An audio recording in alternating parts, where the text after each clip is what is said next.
Hi everybody, how was my last tutorial part about the German verb haben? Do write your reviews in the comment section. Now before I start the next topic, I want you to note that majority of the German nouns are made up of usually two or even more than two nouns written together. We call them compound nouns.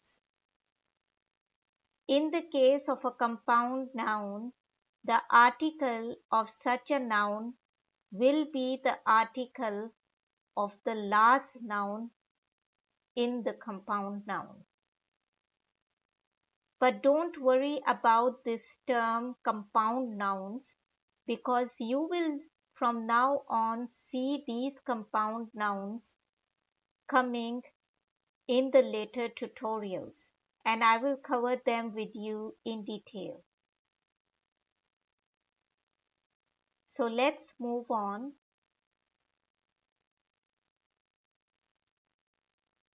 So the very first compound noun in this topic is Familienstand, made up of two nouns, die Familie and der Stand.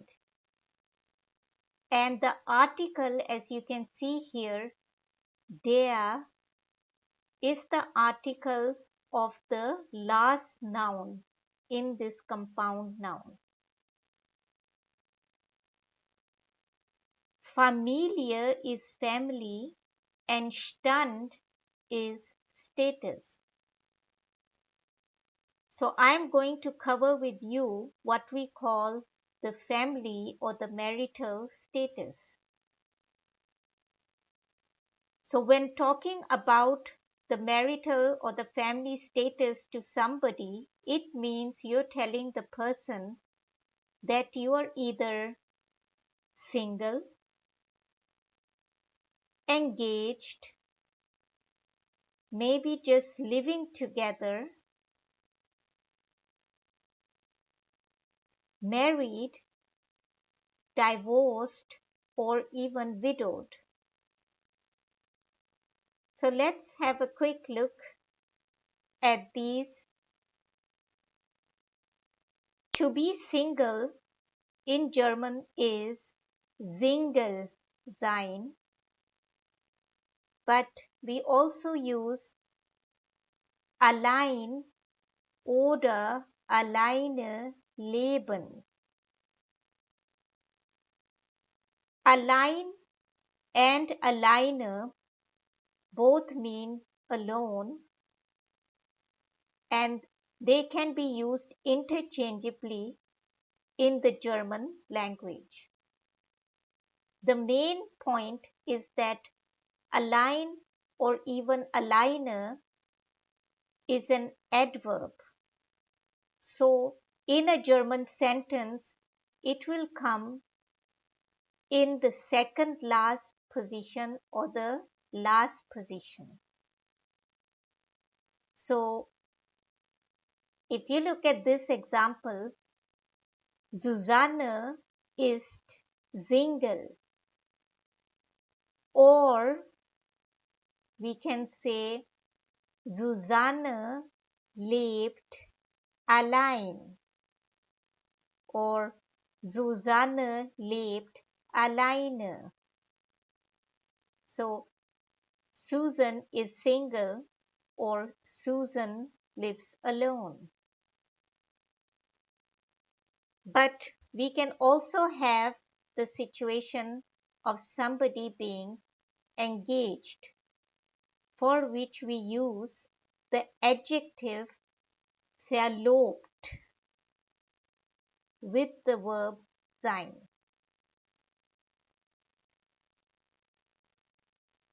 For example, Benita ist verlobt. She is engaged. Or we can say Benita ist mit Adarsh verlobt. So Benita is engaged with a person Adarsh. And note that in the German language, the preposition mit, which means with, is coming just after the main conjugated verb sein. And after this preposition is the name of the person. So in English, we can say Benita is engaged with Adarsh, but we cannot say like this in German language. We will put the preposition with just after the main conjugated verb, and then after mit will come the name of a person or some definite or indefinite article in the German language. But the definite and indefinite articles coming after the preposition mit, you will cover with me in later tutorials. Then we can also have the situation of living together, zusammenleben. But by this I do not mean to live together as a family, but we have many other situations. For example, two friends are living together, or a boy is living with his girlfriend, or a girl is living with her boyfriend. So in these situations, we have these terms Zusammenleben. For example, Elke und Susanne leben zusammen. So both of these are friends. Or Elke und Lukas leben zusammen. Friends are Freunde. A male friend is der Freund, and a female friend is die Freundin. Now, if you have a look at this question, was haben Susanne und Benita gemeinsam? So, if I ask you, or if somebody asks you this question, it means what do Suzanne and Benita have in common? And as you can see here, their ages are the same. So we can answer Susanne und Benita sind 24 Jahre alt.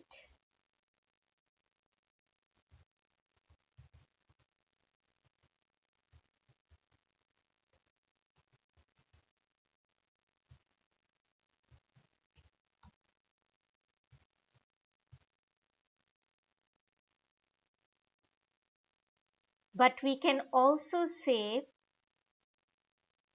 Susanne und Benita sind beide 24 Jahre alt. So both of them are 24 years old. And note the position of both, beide, will be after the main conjugated verb in the sentence.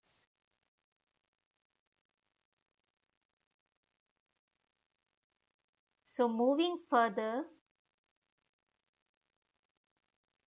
to be married is verheiratet sein. So we use the adjective verheiratet to mean married. But please note that we can have an actual verb that implies that you are marrying. So if you are saying ich heirate, that means you are now in the process of getting married. And the verb verheiraten will only be used by the person, and in fact by the religious person who is performing the marriage ceremony. And say ich verheirate, and then comes the names of those two people that the person is performing the marriage for.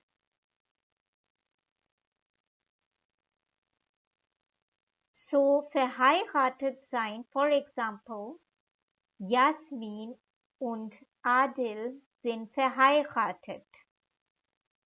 Then we can use the verb haben in a sentence to say, for example, sie haben keine Kinder, they don't have any children, or sie haben ein Kind, or sie haben zwei Kinder, sie haben drei Kinder, etc. We use the abbreviation USW to mean etc., and this abbreviation is the same as saying und so weiter.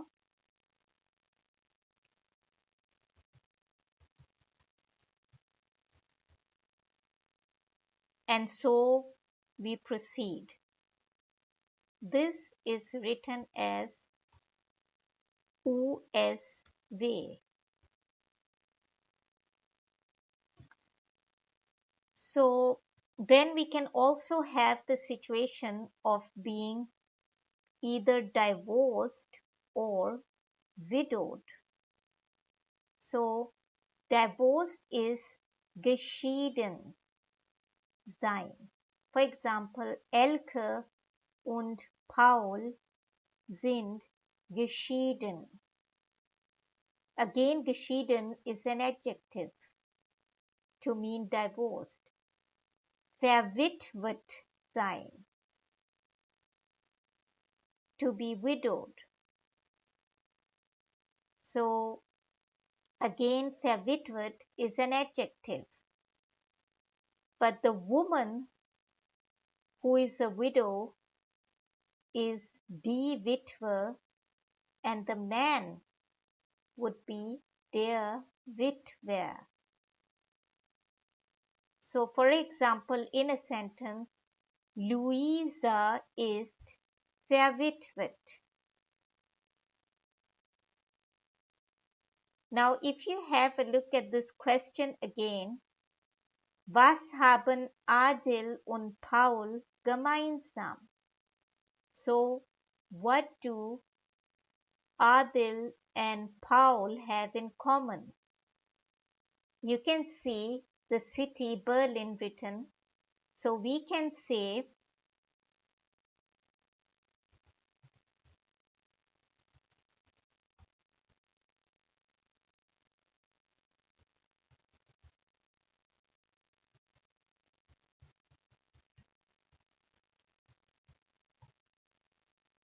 Adil und Paul wohnen in Berlin, or Adil und Paul leben in Berlin.